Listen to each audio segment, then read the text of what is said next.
have sunspots, hyperpigmentation, sun damage, melasma, whatever you have, and if you would like to get rid of it, stay tuned.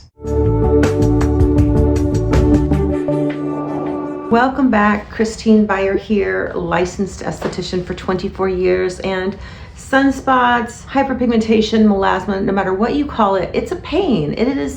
It's basically one of the hardest things to fix in the skincare industry. Has been historically and still is. Now every day they're making advances, coming out with new ingredients, coming out with new devices, but once we've removed or gotten rid of our sunspots, we need to protect against getting them more because they only increase with age.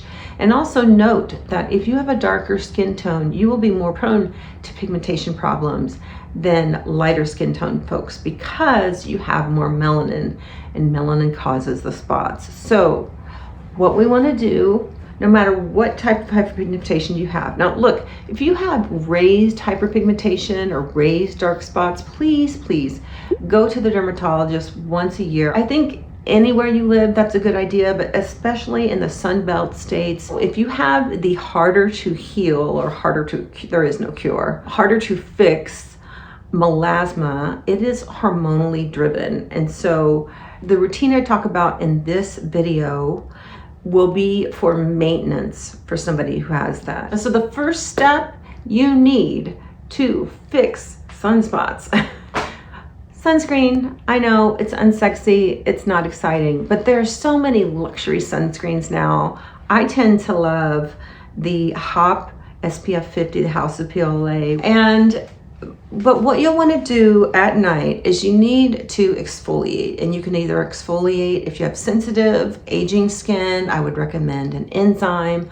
I tend to love the enzyme rescue because I can use it it doesn't eat live tissue, and I can also use it under a device if I want to multitask.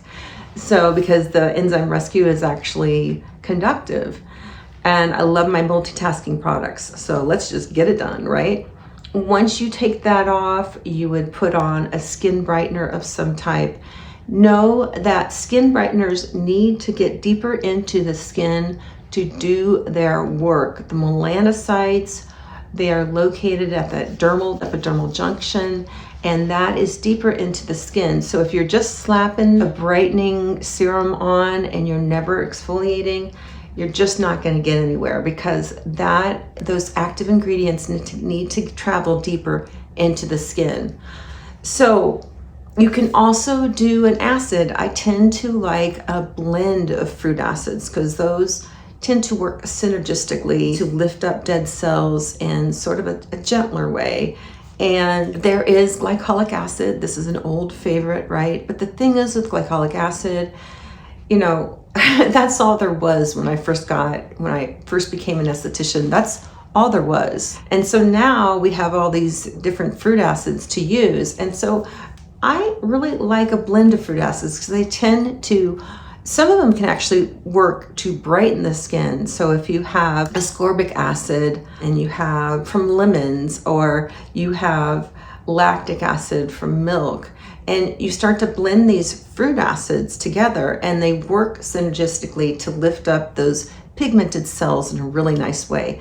I have an exfoliating serum called Revive Exfoliating Serum, which is just that, and it works really nicely. You put that on, you wait a minute or two for it to do its magic, and then you would put on your brightening serum. Now, brightening serums, there are so many. Some come with acids included, some not.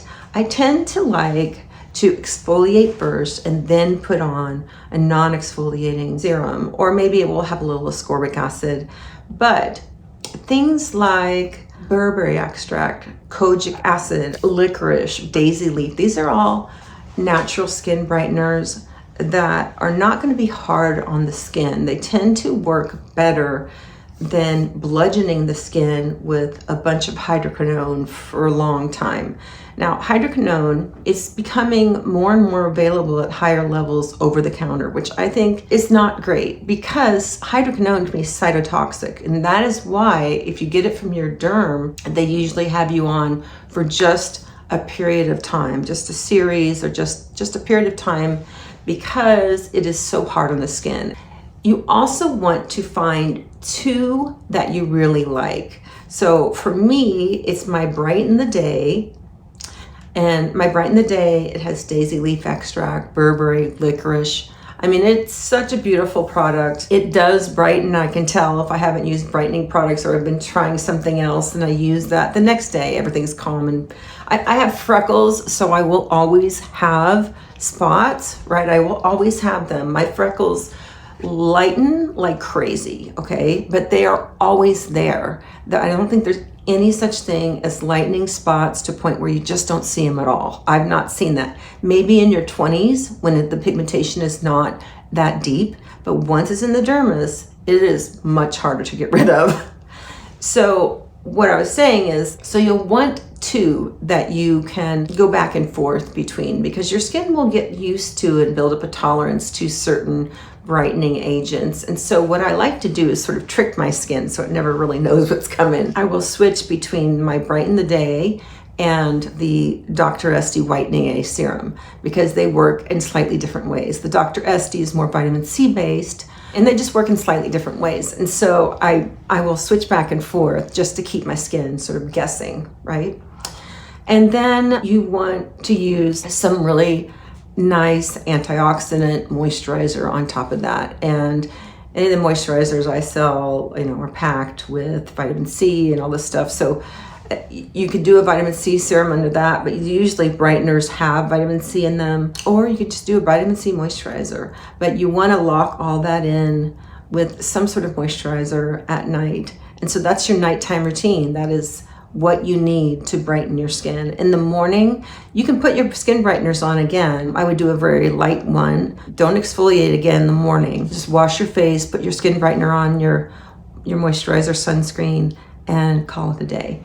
So that is your plan for brightening and for maintenance. If you have garden variety sunspots, if you have melasma, raised sunspots, stay tuned. That's coming up in another video. I'm going to go in depth on how to deal with those. Thanks for watching. Bye now.